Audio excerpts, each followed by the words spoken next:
Every story spins the heart of a web, one which weaves to catch an untold number of perspectives. Perspectives are masks. They express what was to make sense of who we've become in the aftermath.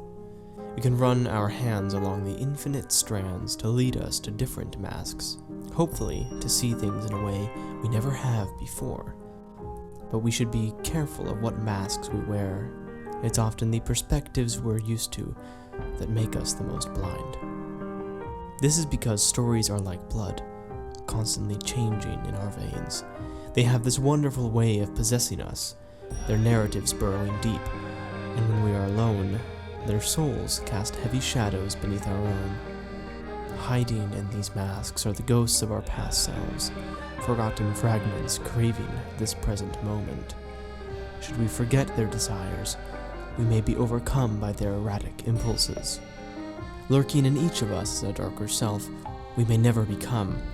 Alive in its own manner, it haunts us, not with memories, but possibilities and curiosity. History is full of individuals who embraced that darkness to become something else, something more, and some of them, from one perspective or another, became villains. My name is Harlequin Grimm, and these are the stories of monsters whose voices are lost in history. And this is Mania.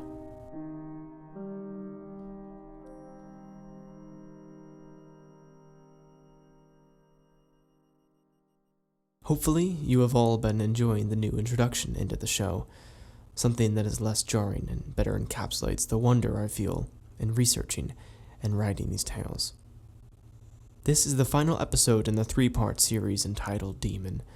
I apologize for its tardiness. There'll be thoughts on that and reasons why in the crypt-keeping section of this episode, which, if you're new here, takes place at the end of the story. The previous pieces in this series focused on 2 main events. Episode 9 covered the Loudun possessions in France of 1626. This highlighted the nefarious imagery as seen by the public and authorities when looking from the outside in on demons and possession. Yes, I have found a new favorite word since episode 4 when I stumbled upon the term resurrectionist. Demoniac is another relic of terminology. In contemporary writings, anybody who is befallen by a demon will often simply be referred to as the possessed, but in reading the stories of authors from older time periods, such as the 17th century, the most common term was this, demoniac. I've fallen in love with this word because it takes ownership away from the human. The possessed sounds similar to the elderly or even the sick. It implies that you are human, but you have something wrong with you, that you have a state of being imposed upon you. On the other hand, demoniac surrenders power from the human and offers it to the demon, better encapsulating what the relationship purports to be, the utter lack of control of one's body. In this way, your current state surrenders its humanness. You are no longer a human imposed upon by a demon. You yourself are the demon, and now it is you seeking to return to ownership of the body. The author Augustin Clement had another term to add to this picture, obsessed. He felt it was important to illustrate that being obsessed by a demon means to be externally bothered by it, one further step removed from its clutches. Perhaps this means that hallucinations are being played upon your senses, as we saw in the beginning of episode 10 in Lorraine, also located in France. Perhaps it means hearing voices that belong to no one in empty corridors. Should these patterns worsen, and the demon take a more intimate interest in you, being possessed opens another world of possibilities. It means you'll likely be speaking languages you've never known, will be able to travel great distances at wondrous speeds, and, quite commonly, you will know intimate secrets of those doing their best to exorcise you. This brings us to episode 10, 8 years before the Loudun possessions, offering a different perspective. I explored the concept of gratitude in the hands of a demon, which is rather strange. Think of the opportunity, having access to previously unknown knowledge, the ability to speak languages you've never known. Could it be that being possessed by a demon is merely a struggle because it is traumatizing, an experience of sharing a body with an unwelcome guest? Assuming this is possible at all, One can imagine making an ally with their demon, enjoying the garden of knowledge presented to them, using it to their advantage, speaking multiple languages without having to take the pains to learn them, communicate with cultures and people previously unavailable to them, do impossible feats of physical strength, unlocking the limits of one's physiological cage, even act beyond it and explore flight. Such alleged occurrences and even more extraordinary claims are not uncommon in the historical texts I take from. But the phenomena of demonic possession in 17th century France wasn't merely medical, emotional, or even psychological. It was also greatly political. During these times, authority was tied to religion in a less subtle way than the cultural norms of today's politics. With regards to possession, many felt that the veracity of the Catholic belief and tradition could be proven, even validated, by the existence of demons being exorcised by Catholic methods. After all, if the Church was successfully diagnosing possession and also exorcising it using rites from their texts, in their eyes, this was not merely proof of demons themselves, but the power of their faith. Putting it into the context of the time, it empowered them over their counterparts of this very specific point in history, when Calvinism and Catholicism were butting heads. A little before the reign of Charles IX, there existed a girl of 15 years of age, Nicola Arbry, in the town of Vervins. One night, she found herself drawn out of her chamber by the voice of somebody familiar, an old, croaking voice. The cooling air of a late summer's evening comforted her against a sixth sense of eeriness rising up from the arches of her feet. Alone, her shift fluttered, tugged at by the wind with an almost deliberate air. She followed the pull until she was in the garden beside her home, where an elderly man stood with his silhouette rimmed in moonlight. His mouth moved rapidly as he stared at her, but no words were produced, and through the translucent quality of his pale eyes, Nicola was dumbfounded to realize she was staring at the phantasmic likeness of her late grandfather. The visitation was no more comforting than it was timely. There was no coherence in his appearance, his words, nor even a great sense of familiarity in the way he held himself. As she drew nearer, a faint part of Nicola understood that this was no more the spirit of her grandfather than a puppet is a living piece of clothing. Yet that part of her was buried beneath nostalgia, bewilderment, and the untidy scars left behind by grief. Soon she found herself falling into a nightly daze. Nicola would stir from her sleep, unbidden by loud noises, chimes, nor even the stutter of shutters and boisterous winds. In the midnight after hours, and sometimes even those just before dawn, Nicola would find herself returning to the garden to converse with the spirit of her grandfather, to be lulled into stupors and long, hazy walks across the countryside, which often lasted hours. In her dreams, her body took flight beyond the quiet roads and farmlands. She was transported, carried out of sight, even in the midst of others who happened to be awake in those small hours. And that same dim awareness mentioned before was the recognition of the formlessness of this apparition. In the ambiguity of memory, there was something else behind the ghost. A slender, dark form, with a youthful, mischievous, and perhaps insidious air. In the mornings afterwards, she was always left with few answers, but more questions.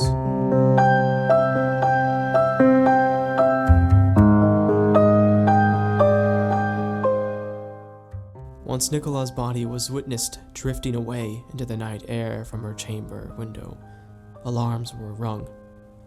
If you've listened to the previous episodes, you understand just how quickly this situation escalates. Whether the demoniac is 15 or 26 or 45 years of age, it doesn't matter. As before, the procedure for approaching the spiritual mutilation, this abduction of the body, this cataclysm of the soul, is begun with a host of authorities in the subject matter weighing their opinion. Once news reached the public, outcries were raised, and quite quickly this turned into less of a nightmarish tale of a young girl being seduced by a demon, and more into a political battle between Calvinism and Catholicism. It was not long before those who knew of Nicola's tale were convinced that it was an extension of the devil residing in her body. The Bishop of Leon gave his permission and power for conjuring up the demon and communicating with it. The resulting exorcisms lasted more than 3 months, during which Nicola's body was torn from the hands of 9 men. From some sources, the number is 10. And on the last day of the exorcisms, in the full blazing light of dawn at the heart of the cathedral, indeed 16 men could not restrain what was wrestling with them. As it was one of the final exorcisms, as in our other stories, Nicola's was put on display in a scaffold erected specifically for this purpose.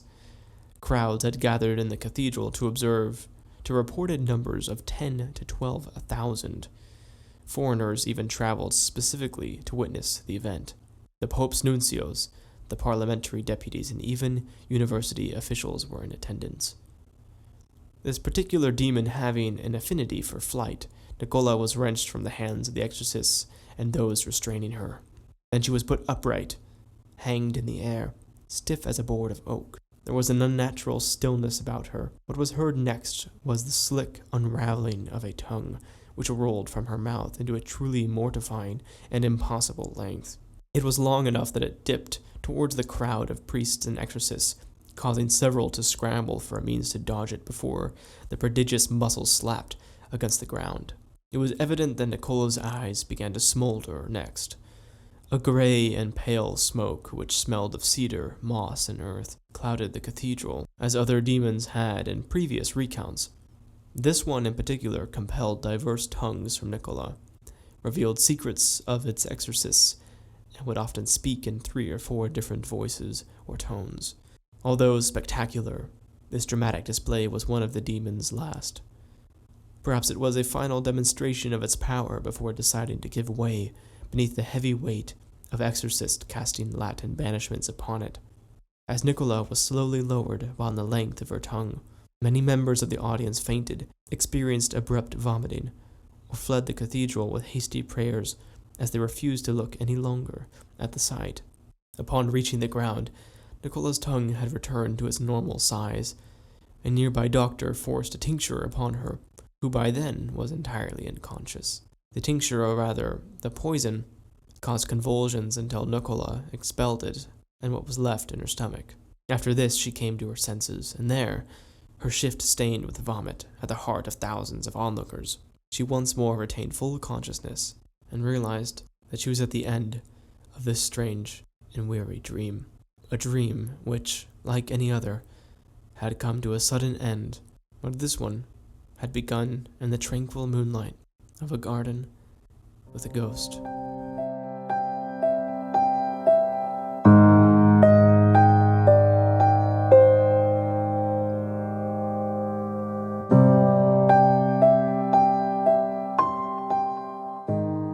The day following this event and the ensuing procession, the bishop gave communion to Nicola and declared that the demon had since been banished from her. Bells rang throughout the town in celebration, bells ringing out like victorious shouts after a long 3-month battle. The experience was so solidifying for the Catholics that it founded a perpetual mass celebrated every year on the 8th of February, and according to the author of this old text, a statue was made in the choir pits at the nameless cathedral, which still should be there to this day. Maybe the author should have thought of maybe mentioning the cathedral before dropping this bit of information, or really before telling the entire story. But if anybody in France happens to buy a statue with a girl and a 3-foot tongue, please tweet it at me so I can go visit there myself. Of the extraordinary claims of demonic possession, of one thing we can be absolutely certain. Like public executions in Victorian London, if the story was given enough credence and brought to the public stages, these events were all but fated to attract the attention of thousands. In a time where spreading the word of such controversy was hastened by letter and courier alone, we cannot find these numbers to be anything but as extraordinary as the claims themselves. Though we are quick to be suspicious of the intelligence of the public eye in history, hasty to dismiss their fascination as superstitious greed and a lack of basic logic, I, for one, cannot help but wonder just the variety of belief there was at times like this, and the varying degrees therein. Though these stories inspired not only thousands to observe, but also to cast hysteria over crowds and induce possession symptoms upon dozens at a time, I do wonder just how cognizant our ancestors were of the absolute madness behind their claims. Claims that were reportedly believed and accepted at face value by the general public quite as soon as they arose. Were there parts of their minds, like Nicola in the garden, which wondered dimly if all this was as it appeared? Human lives being burnt to crisps on account of interacting with supernatural entities beyond their control. Humans being sacrificed so as to provide a scapegoat for possibilities as yet undetermined by evidence and reason. Both in Loudon and Lorraine, the exorcisms and burnings put on display weren't merely demonstrations of great spiritual battles and dances with devils. They were political statements, not only harnessed and manipulated by ignorance, but dangerously dramatized by bias and ulterior motives. As for what is fact and fiction, I leave the majority of that to the listener's imagination. I will admit that I dramatized the scene of Nicola's tongue unraveling. Once I read in the original account that her tongue hanged half a foot from her mouth, I couldn't get the image out of my head, and it sort of felt both too humorous and poignant. Poignant in the absurdity of the political twistings of the tale itself and how it was so blatantly used as propaganda against the Calvinist movement. The tongue was sort of a mirror, ridiculous and profoundly unbelievable.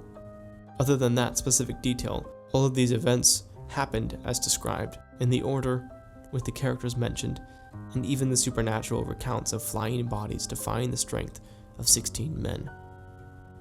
I don't know what demon possessed her, but I hope dearly it has time to pay me a visit. It sounds like way too much fun.